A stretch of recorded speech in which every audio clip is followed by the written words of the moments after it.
Okay, so today we are going to understand these two topics. तो आज ये दो टॉपिक हम कवर अप करेंगे. पहला टॉपिक होगा आपका connect PHP with MySQL server कि आप PHP की एप्लीकेशन को MySQL सर्वर के साथ किस तरीके से कनेक्ट करोगे. सेकंड डेमो हमारा ये रहेगा कि we are going to select data from MySQL और वो टेबल हम दिखा देंगे.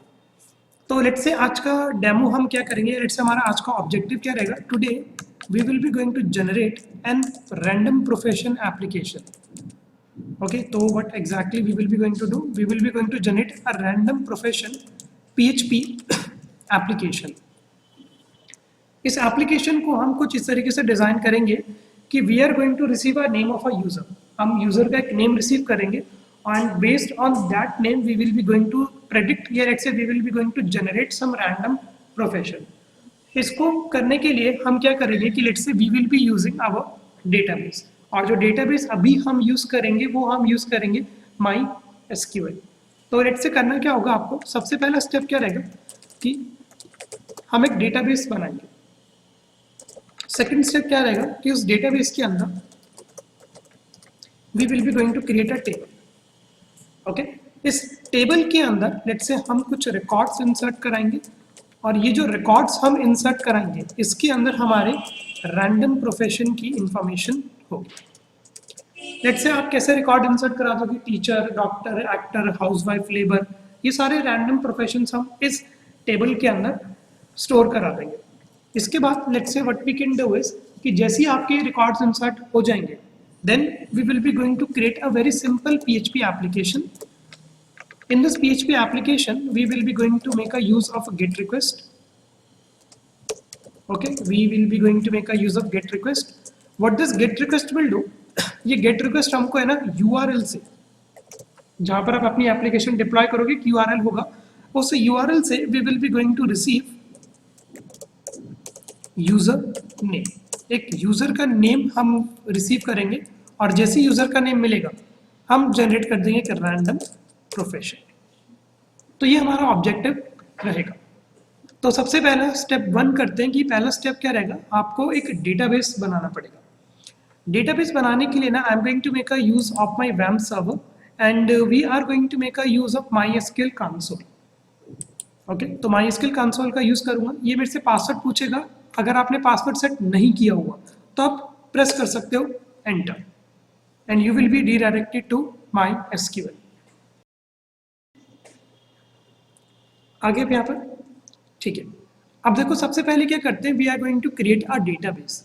Late us say in order to create a database we will be using this command create database और लेट अस से मैंने अपने डेटाबेस का नाम दे दिया प्रोफेशन. उसके बाद प्रेस कर देना एंटर और यहाँ पे लिखा होगा कि okay query okay 1 row affected. तो let us say after creation of our database अब होता क्या है कि आपको क्रॉस चेक करना हो कि डेटाबेस बना है या नहीं बना. तो आप ये कमांड यूज कर सकते हो show databases. This will going to give you the entire list of databases available with in this MySQL. तो लेट्स से मेरे पास काफ़ी सारे डेटाबेस है बट जो अभी हमने बनाया वो डेटाबेस आपको यहाँ पर नजर आ रहा होगा प्रोफेशन के नाम से. अब पहला स्टेप क्या होता है कि let's say in order to create a table आपको सबसे पहले ये डेटाबेस चेंज करना होता है. इन सिंपल टर्म अगर मैं यहाँ पर डायरेक्ट क्रिएट टेबल वाली कमांड एग्जीक्यूट करूँ तो मुझे एक एरर आएगा कि आपने ना कोई डेटाबेस सिलेक्ट नहीं किया हुआ. तो you have to select one database first. In order to make a use of that database आप यहाँ पे लिखना use and specify the name of your database. Specify the name of your database, terminate this with semicolon और जैसे press करोगे enter लिखा आ जाएगा डेटाबेस चेंज्ड. अब आप इस डेटाबेस के अंदर टेबल बना सकते हो. तो let's do this. Here I am going to create a table. Table का लेट अस से मैंने नेम दे दिया jobs. This is going to be the name of my table. If you want to create a table in MySQL आप यही syntax लिखते हो create table and the table का name. इसके बाद we have to make a use of this parenthesis and within this parenthesis you have to specify the field. अब ये field किसे कहते हैं जो आपके टेबल के अंदर कॉलम के हेडिंग्स रहेंगे. ठीक है, तो यहाँ पे लेट्स से जो पहली फील्ड हम देंगे वो हम कौन सी देते हैं. लेट्स से यहाँ पे मैंने दे दिया जॉब्स नेम. That's all. इसके बाद स्पेस दे दो, तो this jobs name will be going to be the name of your column, ये कॉलम का नेम रहेगा जॉब्स नेम। अब इसका डेटा टाइप क्या होगा, इसका डेटा टाइप मैंने स्पेसिफाई कर दिया एज अ टेक्स्ट। अभी इस डेटाबेस के अंदर, सॉरी इस टेबल के अंदर मैं सिर्फ एक ही फील्ड ले रहा हूँ जॉब्स नेम, मैंने प्रेस किया सेमीकोलन और अब प्रेस कर दो एंटर। तो यहाँ पे लिखा आएगा query is okay and 0 row affected. Now if you want to cross check whether this table is created और नॉट, आप यहाँ पे दो सिनेरियो यूज कर सकते हो। Either you can make a use of this show tables, this will going to show you the tables available with in our current database profession. Okay, और इसके बाद लेट अस से ये आपको एक और भी दिखा सकता है। दूसरा होता है आपका in order to check the schema diagram of this table, तो ये होता है स्ट्रक्चर बताने के लिए, डिस्क्राइब। और यहाँ पर आप स्पेसिफाई कर दो अपनी टेबल का नेम, मैंने टेबल का नाम दे दिया जॉब्स। तो यहाँ पर आपको नजर आ जाएगा कि एक ही फील्ड है विद जॉब्स नेम और उसका टाइप क्या है, text. Now what we are going to do is we are going to insert some record onto this table. In order to insert record क्या क्वेरी यूज करते हैं, insert की। insert into specify the name of your table, table का name रहेगा आपका jobs, किसके अंदर आपको वैल्यू डलवानी है, कॉलम का नेम, फिर आप स्पेसिफाई कर दो make a use of this values and here you have to specify value within this parenthesis। अब आप ये चेक करो कि इस फील्ड का डेटा टाइप क्या है, टेक्स्ट है, तो here you have to specify value either in a double quotes or a single quotes। तो चलो मैंने पहला प्रोफेशन डलवा दिया एक्टर, तो लिखा है क्वेरी ओके 1 रो अफेक्टेड। इसी के बाद आप अपर की प्रेस कर सकते हो, अपर एरो की, और यहाँ पे लेट्स से आप एक और रैंडम प्रोफेशन, एक और मतलब नया प्रोफेशन आप डलवा दो। लेट्स से यहाँ पे मैंने डलवा दिया एक्टर, टीचर, डॉक्टर,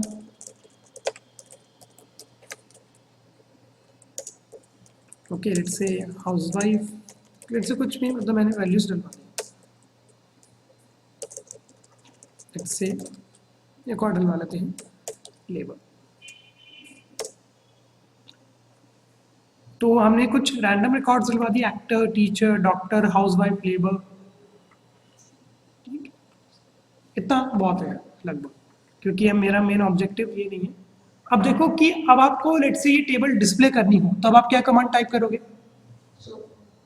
वो तो शो टेबल्स हो जाएगी। इस टेबल का चलो डेटा अगर डिस्प्ले करना हो, कौन सी क्वेरी है वो, सेलेक्ट, ठीक है। तो लेटेस्ट से अब आप यहाँ पर यूज करो, क्योंकि ये हमारा डेमो भी है कि we have to select data from MySQL and we have to display the table, that's correct. तो what you can do is here you can just write select star from and the name of your table will be jobs. So this is how you can display your data.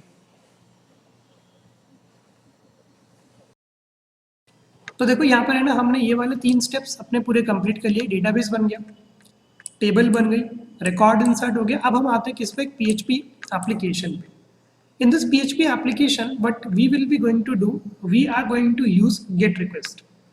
Okay, और get request हम कब use करते हैं, whenever you want to have an information from a URL, अगर आपको URL से कोई information लेनी हो। If you want to make a use of get request in PHP, we have an inbuilt method named as $_get। बिल्कुल बिल्कुल, वो जो ID से फैच होती है वो they actually uses this get request। Okay, तो let's say we will be going to make a use of this $_get। ठीक है, अब देखते हैं कि इसका हम किस तरीके से यूज करेंगे। तो I am going to make a use of this PHP Eclipse। Okay, project में यहाँ पर ये ले लेता हूँ, आपके नाम से मैंने बनाया था Pratiksha, and here I am going to create a new file, PHP file let's say मैं बनाऊंगा। और इस PHP फाइल का लेट्स से हम एक बार नेम लेते हैं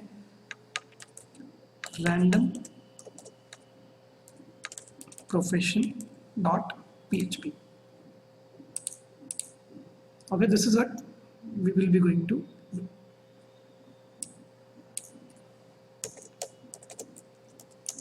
तो अपना बिजनेस लॉजिक हम इस PHP स्क्रिप्ट के बीच में लिखेंगे।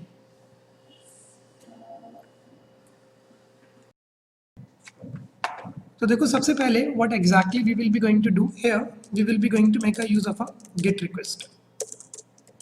okay, in simple term if I tell you, we are going to make a use of a get method। In case if you want to make a use of a get request in a PHP provide you one associative array.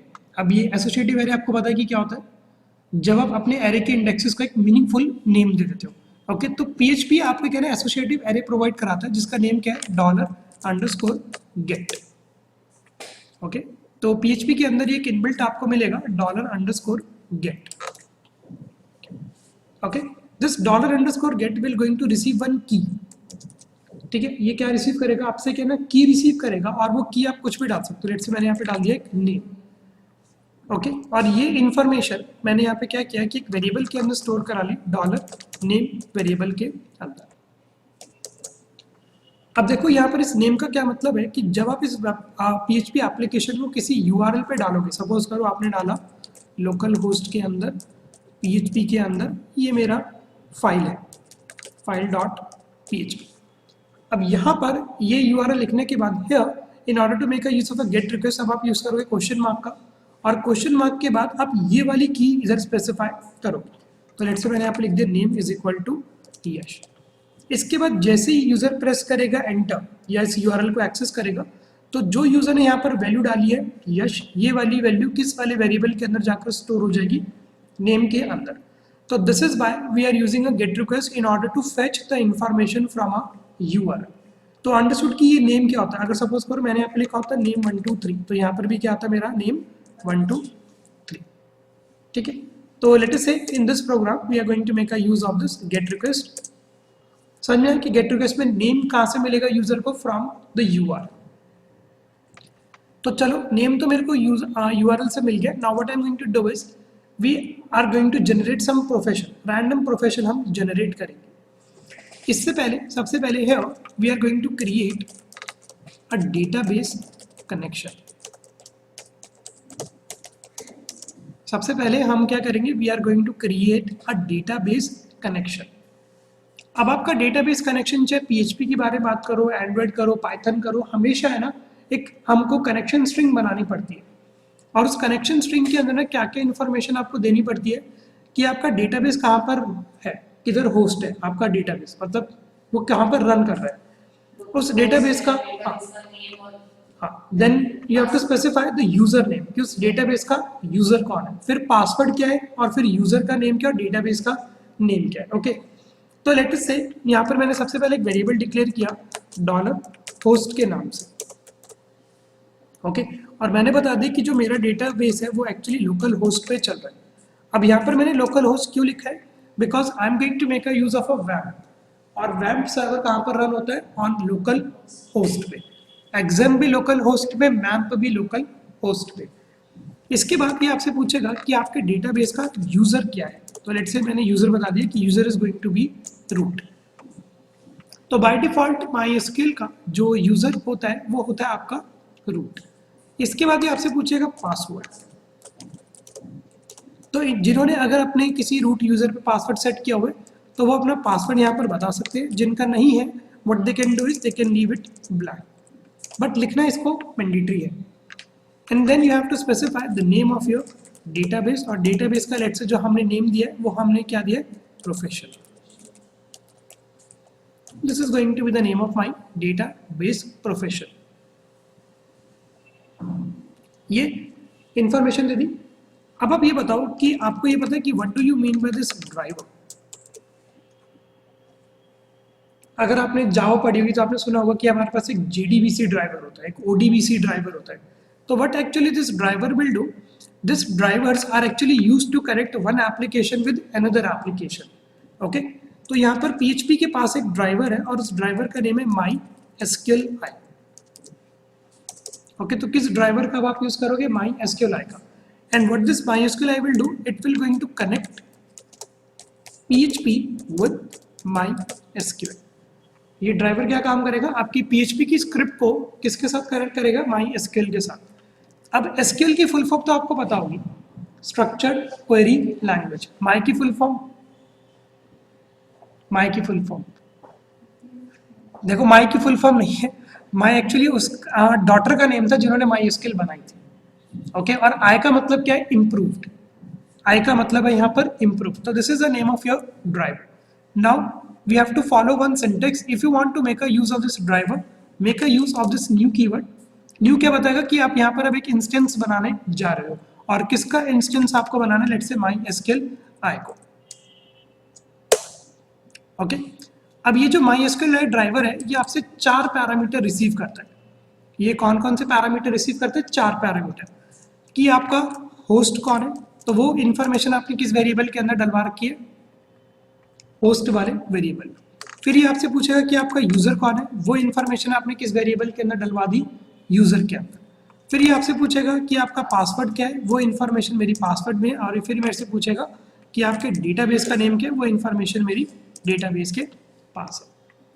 ये वाइसा वर्सा भी कर सकते हो, तो आप अगर ये इन variables का नेम या यूज नहीं करना चाहते तो आप डायरेक्टली यहाँ पर भी डबल कोट्स के अंदर लोकल होस्ट, डबल कोट्स के अंदर रूट, पासवर्ड के लिए डबल कोट्स और डेटाबेस का नाम यहाँ पर लिख सकते हो। That's not a problem. अभी जो PHP है, ये डायनामिकली टाइप्ड प्रोग्रामिंग लैंग्वेज है।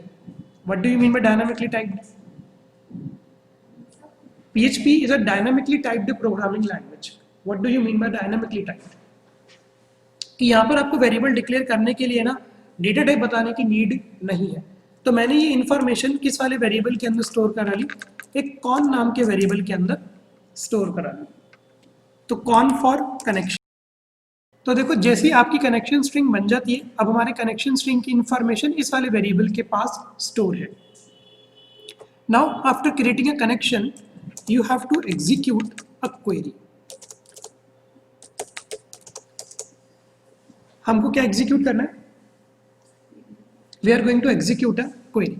अब देखो क्वेरी भी है ना, हमको कैसी एग्जीक्यूट करनी है, मुझे एक ऐसी क्वेरी लिखनी है जो एक रैंडम प्रोफेशन जनरेट करके दे। तो सबसे पहले ना ये क्वेरी आप MySQL कंसोल पे समझो। देखो अगर मैं यहाँ पे लिखता हूँ सिलेक्ट स्टार फ्रॉम जॉब्स, तो सारी जॉब्स आए, ऐसा मुझे नहीं चाहिए।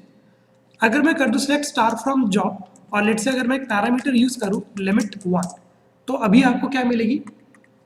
सिर्फ एक इंफॉर्मेशन आपको मिलेगी। मोर ओवर अब आप यहाँ पर है ना एक और MySQL का इनबिल्ट फंक्शन यूज कर सकते हो जिसका नेम होता है RAND, short form for random. Okay, तो लेट से मैंने लिखा कि select star from jobs order by,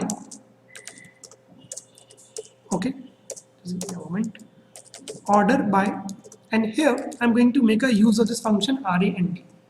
order by मैंने क्यों लगा? क्योंकि रैंडम है ना, कोई भी वैल्यू जनरेट कर सकता है, तो ऑर्डर बाय उसको असेंडिंग और डिसेंडिंग ऑर्डर में मेंटेन रखता है। अब जैसे ही आप ये क्वेरी एग्जीक्यूट करोगे, देखो आपको सबसे पहले क्या मिला यहाँ पर? House wife. फिर क्या मिला आपको? लेबर। तो each time you will be going to have some random record. तो एक्टर आ गया, फिर लेबर आ गया, हर बार आपको कोई ना कोई रैंडम प्रोफेशन मिलता चला जाएगा। So this is the query which we will be going to execute. But ये query आपको किधर लिखनी पड़ेगी? ये query आपको लिखनी पड़ेगी in an PHP script. तो let's say here we are going to write this query. अब यहाँ पे देखना कि मैंने एक वेरिएबल बनाया, इस वेरिएबल का नाम क्या दे दिया? query.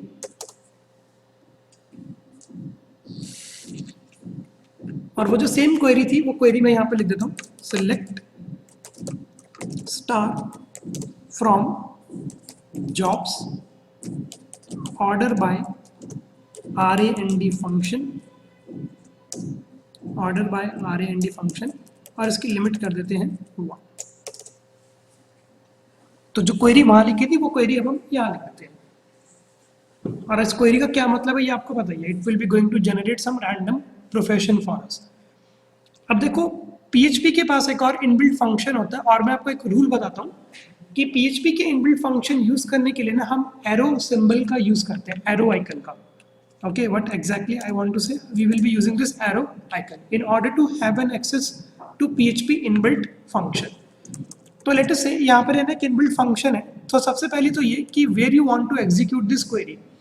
I want to execute this query onto this connection string. कि मुझे ये query कहाँ पर execute करानी है? इस connection string में। तो मैंने यहाँ पे लिखा $con, and with the help of this $con, I'm going to make a use of an inbuilt function. और ये वाला फंक्शन हम यूज करेंगे जिसका नेम क्या है? क्वेरी। और ये क्वेरी की डेफिनेशन क्या लिखी हुई है ऊपर? It is perform a query on the database. अभी आपसे पूछेगा कि आपकी क्वेरी किधर है, तो क्वेरी मेरी $query वाले वेरिएबल के पास ही है। मोर ओवर अगर आपको यहाँ पर अलग से वेरिएबल नहीं बनाना होता तो आप डबल कोट्स के अंदर भी यहाँ पर अपनी क्वेरी लिख सकते हो, बट वो थोड़ी सी बेकार अप्रोच होती है। This is some nicer approach, ये रीडेबिलिटी प्रोवाइड कराती है हमारे प्रोग्राम में। इतना लिख लिया। अब एक ध्यान से देखना कि जब आपकी क्वेरी कनेक्शन के अंदर एग्जीक्यूट हो जाती है ना, आपको कुछ इन्फॉर्मेशन आती है। ये देखो लिखा हुआ है one row in a set. अब लेट्स से अगर मैं कुछ स्पेलिंग मिस्टेक कर दूं, एक एरर आता है। कहने का मतलब ये है कि अगर आपकी क्वेरी सक्सेसफुली होती है तो लिखा आता है one row in a set, और अगर कुछ गड़बड़ हो जाती है तो एक एरर आता है। तो लेट अस से एरर की इंफॉर्मेशन या ये one row in a set की इंफॉर्मेशन मैं कहना वेरिएबल के अंदर स्टोर करा लेता हूँ डॉलर रिजल्ट के नाम से। तो अब जब मेरे कनेक्शन के अंदर क्वेरी एग्जीक्यूट होगी, रिजल्ट के अंदर वो वाली इंफॉर्मेशन आ जाएगी, चाहे तो एरर आएगा या one row in a set आएगा। अब यहाँ से थोड़ा सा चीज मुश्किल होती रहती है, बट बहुत ईजी है। ठीक है, आपको तो आसानी से समझ में आ जाएगी क्योंकि PHP आपने ऑलरेडी करी हुई है। देखो जब आपकी क्वेरी सक्सेसफुली एग्जीक्यूट होगी तो यहाँ पे क्या लिखा आ रहा है, one row in a set. Okay, तो let say one row in set क्या इंडिकेट करता है कि यूजर की क्वेरी सक्सेसफुली एग्जीक्यूट हो गई। अब यहाँ पे लेट से मैं कहना इफ स्टेटमेंट का यूज करूंगा, और मैंने यहाँ पे लिखा कि इफ डॉलर रिजल्ट। अब ये एरो का यूज किया तो मतलब कि मैं कोई इनबिल्ट फंक्शन यूज करने जा रहा हूँ, और this time we are going to make a use of this property number underscore rows. Okay, जो नम अंडरस्कोर रोज है ये एक इनबिल्ट फंक्शन है, और ये क्या चेक करता है कि कितनी नंबर ऑफ रोज रिटर्न होकर आई है जब क्वेरी सक्सेसफुली एग्जीक्यूट हो। तो मैंने यहाँ पर एक क्वेरी कंडीशन दे दी कि अगर मेरी number of rose is greater than 0, इसका मतलब क्या है कि मेरी क्वेरी सक्सेसफुली एग्जीक्यूट हो गई। ग्रेटर देन 0 मतलब कि 1 इज ग्रेटर देन 0। जब क्वेरी सक्सेसफुल एग्जीक्यूट हो जाएगी तो मुझे आएगा 1, तो 1 इज ग्रेटर देन 0 की मतलब ओके कि मेरी क्वेरी सक्सेसफुली एग्जीक्यूट होगी। ठीक है, बट यहाँ पर मेरा वो ऑब्जेक्टिव नहीं है, मेरा ऑब्जेक्टिव कुछ और है। अब देखते हैं। अब लेट अस से मैं क्या करूंगा कि I am going to fetch the information of this query in an associative array. And now what do you mean by this associative array? Let me just show you कि associative array actually में क्या मतलब होता है। ध्यान से बना कि what is actually this associative array।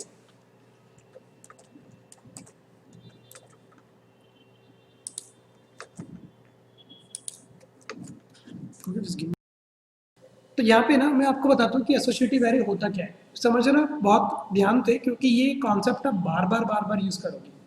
देखो एसोसिएटिव एरे क्या होता है, इससे पहले आप ये बताओ कि आप लोगों को एरे पता है कि क्या होता है। What do you mean by array?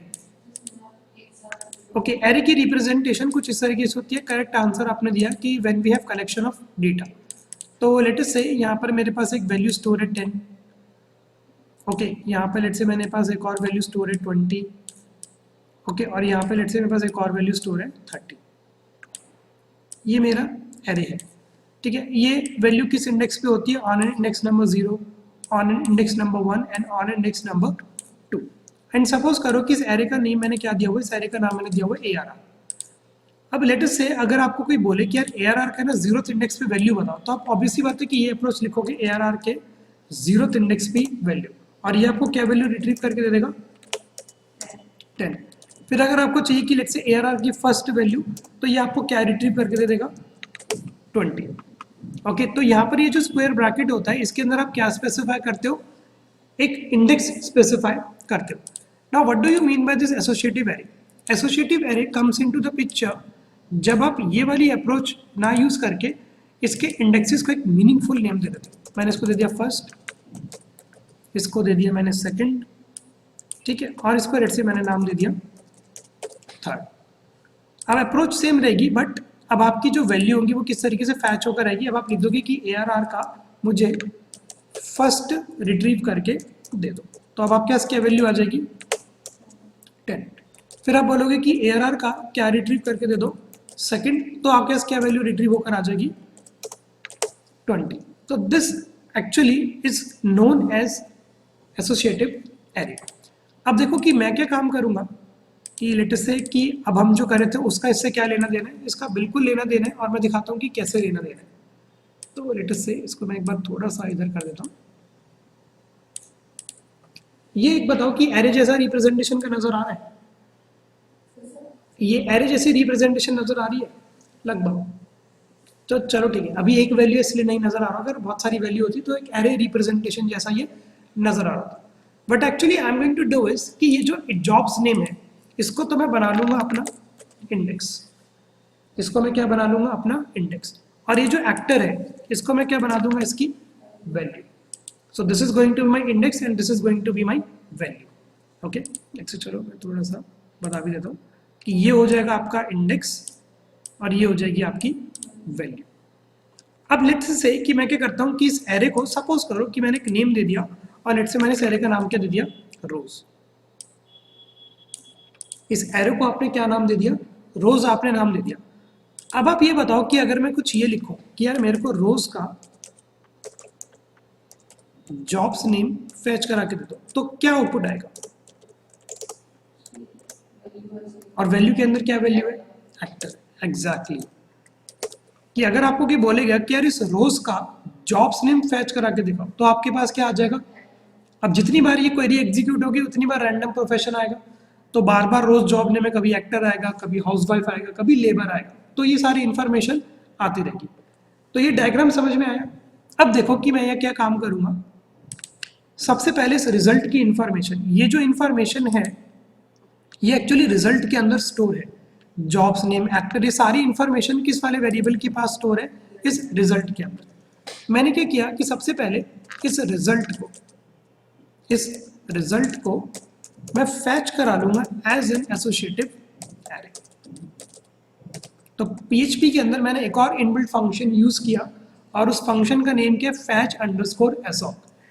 ये क्या करेगा कि आपकी इस इंफॉर्मेशन को as an associative array fetch करा लेगा, जहां पर आपके कॉलम के नेम तो बन जाएंगे इंडेक्स और ये क्या बन जाएंगी उनकी वैल्यूज।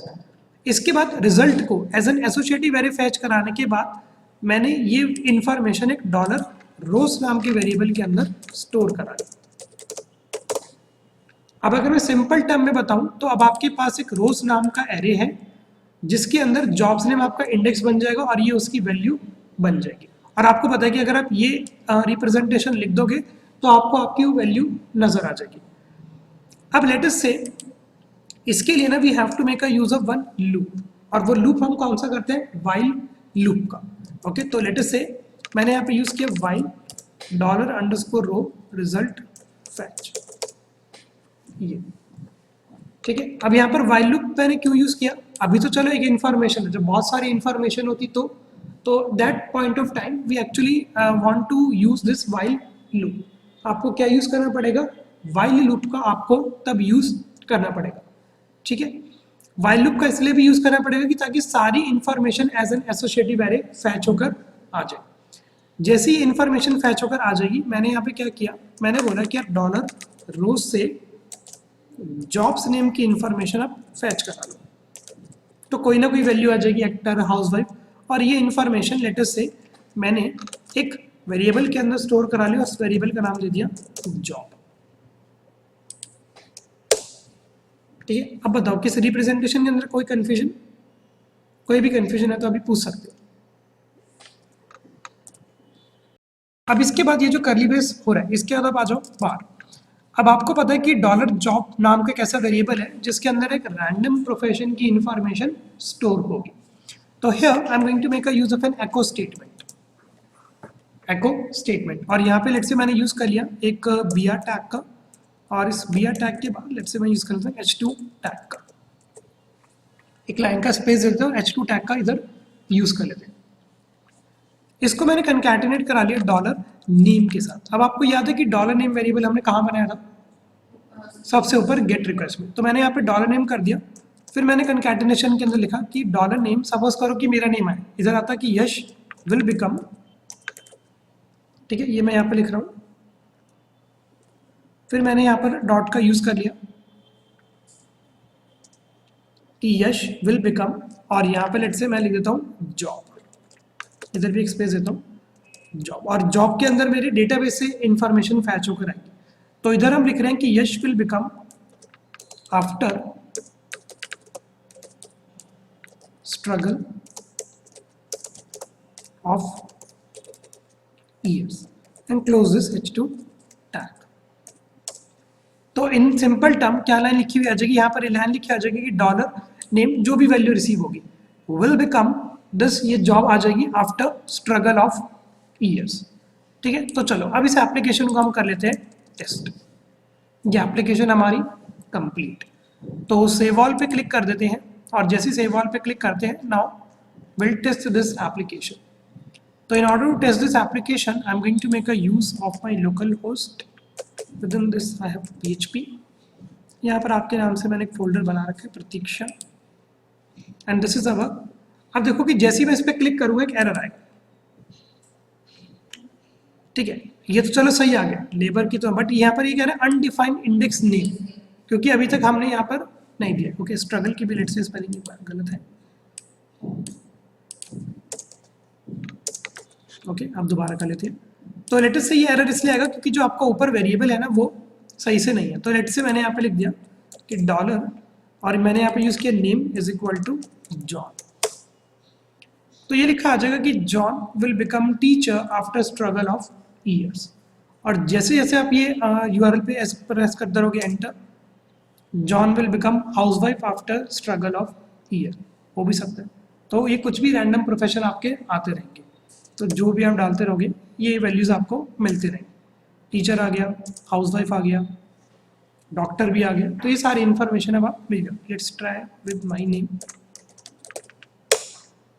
चलिए, यही आ रहा था। ठीक, तो कोई दिक्कत नहीं है, आप ये चेंज करते रहना। तो समझ में आया कि एप्लीकेशन अब आपकी किस तरीके से बनती है। ठीक है, तो ये वो हमारा कोड था। तो ये वाला डेमो हमारा कंप्लीट की how you can connect PHP with MySQL server.